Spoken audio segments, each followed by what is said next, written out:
नमस्कार दोस्तों, हरे कृष्णा, राधे राधे। आज के वीडियो में हम देखेंगे उत्पन्ना एकादशी की पूजा विधि।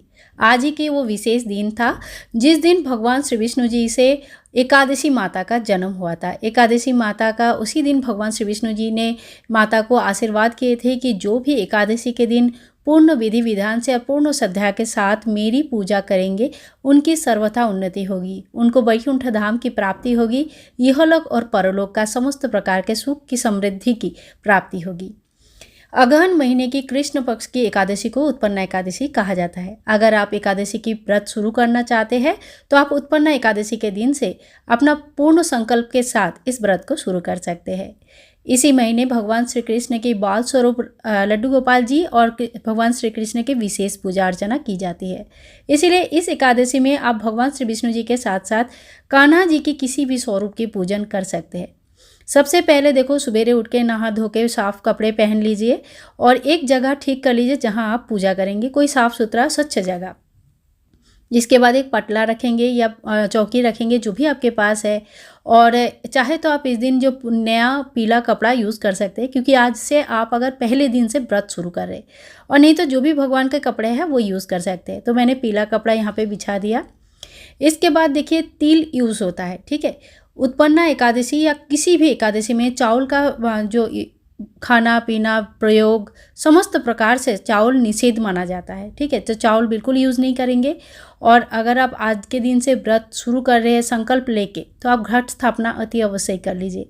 घट में क्या क्या लगाना है आप सभी को पता है। एक हल्दी के गांठ, 1 रुपया का कॉइन, एक इलायची, एक लौंग, एक फूल, थोड़ी सी तिल और थोड़ी सी दुर्वा घास देके आप घट में जल में रख दीजिए। इसके बाद 5 आम पल्लव रख के ऊपर से एक थाली रख दीजिए। ऊपर से थोड़ी सी हम तिल की आसन लगाएंगे और एक दीप कलश की स्थापना करेंगे। आप चाहे तो इस दिन श्री कलश की भी, यानी कि नारियल रख के भी दीप कलश की श्री कलश की स्थापना भी कर सकते हैं। कलश स्थापना करने के बाद समस्त देवी देवताओं को हम कलश में आह्वान करते हैं और दीपक का पूजन कर लेते हैं। उत्पन्ना एकादशी के दिन पूर्ण श्रद्धा के साथ अगर आप एकादशी व्रत करना चाहते हैं तो पूर्ण श्रद्धा के साथ आज के दिन से आप एकादशी की व्रत का संकल्प लेके एकादशी की व्रत शुरू कर सकते हैं। इसके बाद हम तिल का 2 जगह आसन लगाएंगे और सबसे पहले हम भगवान गणेश जी की स्नान कराएंगे। अगर आपने मंदिर में पहले ही गणेश जी की स्नान पूजा कर लिया है तो फिर आपको दोबारा स्नान और पूजा करने की ज़रूरत नहीं पड़ेगी। लेकिन अगर आपने अलग से चौकी लगा के अलग से पूजा करना चाहते हैं तो आप भगवान गणेश जी की आह्वान जरूर कर ले। इसके बाद देखिए, गणेश जी की अगर आपके पास मूर्ति नहीं है तो आप किसी भी स्वरूप में सुपारी ले लीजिए और सुपारी के ऊपर कलावा लपेट के भगवान गणेश जी की स्वरूप मान के उनकी पूजन कर सकते हैं। इसके बाद गणेश जी को अच्छी तरह से पोंछ लीजिए, साफ कर लीजिए, फिर कलावा चढ़ाएंगे वस्त्र स्वरूप और उनको जेनई चढ़ाएंगे। जेनई अगर पीला जेनई होगा तो बहुत अच्छा है, क्योंकि गणेश जी को पीला जेनई चढ़ता है। इसके बाद देखिए, हम भगवान गणेश जी को फूल चढ़ाएंगे। अगर आपके पास लाल फूल है तो बहुत अच्छा है। गुड़ैल की फूल उनको विशेष प्रिय होता है, संभव है तो लाल गुड़ैल की फूल चढ़ाए, नहीं तो गेंदे के फूल सभी भगवान को चढ़ता है, आप गेंदे की फूल भी चढ़ा सकते हैं। इसके बाद हम टीका करेंगे, धूप दिखाएंगे और दीप दिखाएंगे। पंचोपचार पूजा करके गणेश जी की स्थापना करके ही हमें आगे की पूजन करनी चाहिए। इसी तरह से गणेश जी के अगर कोई मंत्र, जैसे कोई भी कुछ भी नहीं आता है तो ओम गांग गणेशाय नमः, ओम गांग गणेशाय नमः, ओम गांग गणेशाय नमः, इस तरह से जब भी आप जिनकी पूजा करते हैं उनके नाम लेते हुए पूजन करनी चाहिए। और ये हमारे लाडला छोटे से लड्डू गोपाल जी, आपके पास अगर लड्डू गोपाल जी की सेवा है तो आप लड्डू गोपाल जी की पूजा इस दिन जरूर करें। ये जो महीना है अगहन की महीना, इसमें लक्ष्मी प्राप्ति के लिए भगवान श्री विष्णु नारायण के साथ माता लक्ष्मी की पूजन होती है। श्री कृष्ण को ये महीना बहुत प्रिय है, इसीलिए श्री कृष्ण की किसी भी स्वरूप का सेवा आप विशेष तरीके से इस महीने में कर सकते हैं। लड्डू गोपाल जी को स्नान कराएंगे ओम भगवते वासुदेवाय नमः इस मंत्र का जप करते हुए। और ये जो पानी है, भगवान गणेश जी के स्नान की पानी तुलसी में मत डालिए, किसी भी पौधे में डाल सकते हैं। और गोपाल जी के स्नान का पानी आप चाहे तो खुद पी सकते हैं। इन पानियों को आप चाहे तो तुलसी में डाल सकते हैं। इसके बाद हम गोपाल जी को इत्र मालिश करेंगे। और आज के दिन मतलब एकादशी के दिन हो सके तो पीला रंग का ज़्यादा से ज़्यादा व्यवहार करें, क्योंकि ठाकुर जी को पीला रंग अति प्रिय होता है। तो हमारे पास जो पीला ड्रेस है हमने वही पहना है। आप चाहे तो इस दिन से अगर कुछ नया चीज़ शुरू करें तो आप नया कपड़े ला सकते हैं, ठाकुर जी के लिए नया ठाकुर जी की स्थापना कर सकते हैं। अगर आप आपके पास ठाकुर जी नहीं है, आप स्थापना करना चाहते हैं तो इस दिन से कर सकते हैं। इसके बाद जो ठंडे के लिए जो भी नियम है ठाकुर जी के लिए, वो नियम के हिसाब से आप उनको ड्रेसेस वगैरह पहनाए। जैसे मैंने यहाँ पे वूलन पोंचो ड्रेस भी पहना दिया, क्योंकि ये महीने में काफ़ी ठंडा होता है और ठाकुर जी को उसी तरह से सेवा दिया जाता है। तो हमारे ठाकुर जी बिल्कुल तैयार हो गए हैं। इसके बाद चंदन जरूर लगाना चाहिए। पंचोपचार पूजों में इत्र, चंदन, कोई भी एक सुगंधी हमें ज़रूर यूज़ करना चाहिए।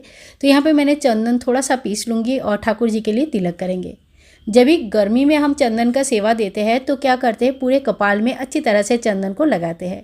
लेकिन अभी क्योंकि ठंडा है और चंदन भी ठंडे होते हैं, तो ठाकुर जी को थोड़ा सा एक टीका लगाएंगे और ज़्यादा चंदन नहीं लगाएंगे।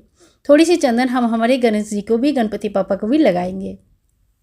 तो इसी तरह से ठाकुर जी के हम टीका कर लेते हैं और इसके बाद हम धूप दिखाएंगे और जो दिया हमने प्रज्वलित करके रखा है वो दीपक दिखाएंगे। धूप और दीपक दिखाना भगवान को अति अवश्य रहता है। इसी से भगवान के हमारे जो इच्छा, हमारी जो पूजा है, भक्ति है, वो भगवान तक पहुंचता है। घी का दीपक हो सके तो चलाइए, नहीं तो तिल का तेल का। इसके बाद देखिए, हाथ में एक फूल ले लीजिए, थोड़ी सी जल, थोड़ी सी तिल, और आप संकल्प कर लीजिए कि आज से मैं एकादशी की व्रत शुरू कर रही हूँ या कर रहा हूँ। किस प्रकार से आप एकादशी के व्रत करना चाहते हैं, शुक्ल पक्ष की करना चाहते हैं या दोनों करना चाहते हैं, आप कुछ खाना खा के करना चाहते हैं या निर्जला रखना चाहते हैं या फलाहारी चाहिए, जो भी नियम से आप करना चाहते हैं, उन समस्त चीज़ों का संकल्प आज आपको ठाकुर जी के सामने लेना है। ठीक है, जितना आप कर पाएंगे, जितना आपकी शरीर साथ देते हैं, उसी हिसाब से आप संकल्प करें और अगले बार से बिल्कुल उसी तरह से पूजन करें जैसे आज आपने पूजा किया। संकल्प लेने के बाद ठाकुर जी के सामने हमने फूल छोड़ दिया है और सभी भगवान को फूल चढ़ा देंगे। और इसके बाद देखिए, गणेश जी को हम अलग से भोग लगा देंगे, क्योंकि गणेश जी को तुलसी के पत्ते नहीं चढ़ती है और आज के दिन किसी भी प्रकार का अन्न भोग नहीं चढ़ता है। आप चाहे तो पीला मिठाई, पीला फल का भोग लगा सकते हैं। सबसे बेस्ट होता है कि आप फल का भोग लगाओ और तुलसी लगाना बिल्कुल भी ना भूले। एकादशी के दिन तुलसी तोड़ा नहीं जाता है, इसीलिए चाहे आप दशमी के दिन तुलसी तोड़ के रखें, और अगर नहीं तोड़ पाए हैं तो फिर जो तुलसी के पत्ते नीचे झड़ा हुआ रहता है गमले में, वो उठाकर धोकर ठाकुर जी के भोग में लगा सकते हैं। ठाकुर जी की भोग लगाने के बाद थोड़ी देर में आप बांसुरी ठाकुर जी को दे दीजिए और फिर जो थोड़ी बहुत दक्षिणा आप दे दीजिए। ये दक्षिणा आप धीरे धीरे जमा कर लीजिए और कभी एक ही बार किसी को दान कर सकते हैं या चाहे तो डेली जब भी आप एकादशी की व्रत करेंगे तभी दान कर सकते हैं। इसके बाद थोड़ी सी आरती कर लीजिए। सबसे पहले भगवान गणेश जी की आरती कर लीजिए और फिर हमारे ठाकुर जी की आरती कर लीजिए। इसी तरह से ना एकादशी की बहुत ही सरल विधि से मैंने आपको पूजा भी दिखाया है। आरती होने के बाद जल का 3 बार आचमन कर लेंगे और जल को शांत कर देंगे आरती को। तो देखिए, आरती में डायरेक्ट पानी नहीं डालना है, बस आरती के चारों तरफ से घुमा लेना है। इसी तरह से देखिए, बहुत ही सरल विधि से मैंने आपको पूजन करके दिखाया। घट स्थापना हर एकादशी में आवश्यक नहीं होता है, लेकिन अगर पहली बार आप एकादशी की व्रत संकल्प लेके शुरू करना चाहते हैं तो आप जरूर घट स्थापना करें। बहुत मंगलमयी माना जाता है। समस्त भगवान आपके इस संकल्प का साक्षी रहते हैं। तो आज के वीडियो आप लोगों को कैसे लगा ज़रूर बताना। और इसके बाद हाथ में एक फूल और थोड़ी सी तिल लेके एकादशी की व्रत कथा आप ज़रूर पढ़ लीजिए। व्रत कथा का एक अलग से बुक आता है, लगभग हर वीडियो में, एकादशी वाली वीडियो में मैंने आप सभी को दिखाया है। तो आप व्रत कथा ज़रूर पढ़ें। पढ़ने के बाद व्रत कथा की बुक को भी यहीं पर रख दीजिए। पटला एक ही दिन में नहीं उठाना है आपको, जो है ना, एक दिन पूजा जिस दिन करेंगे उस दिन इसी तरह से रहने दीजिए और अगले दिन सुबेरे आप पटले को उठा सकते हैं। ठाकुर जी को लेकिन रात को सुलाना आवश्यक है, तो ठाकुर जी को आप रात को जरूर सुला दीजिए। तो देखिए, एकादशी पूजा का सबसे सरल नियम आप लोगों को बताया है। और अगर पसंद आए तो please like, share and comment, channel को सब्सक्राइब करके रखें। मिलते हैं नेक्स्ट वीडियो में, तब तक के लिए सभी लोगों को राधे राधे।